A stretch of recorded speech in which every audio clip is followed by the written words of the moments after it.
Hello guys, in this video I'm going to show you how to create a flyer in the Canva app. But before that, don't forget to subscribe and leave a comment down below, because at 10,000 subscribers I'm going to show you my whole YouTube revenue statistics and growth strategy.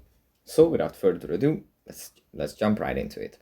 First we have to open up the Canva app.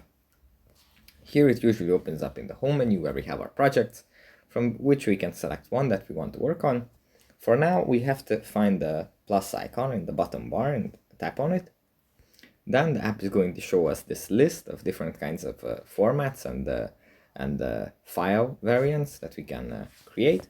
But for now we have to select the flyer option here. We tap on it, then the app is going to load, and it's going to create the format that we need. And after that, it is going to show us some templates that we can use, some styles that we can apply to our flyer, and then we can start creating. So that's pretty much it for this video. Hope it was helpful for you guys, and I'll see you in the next one. Bye.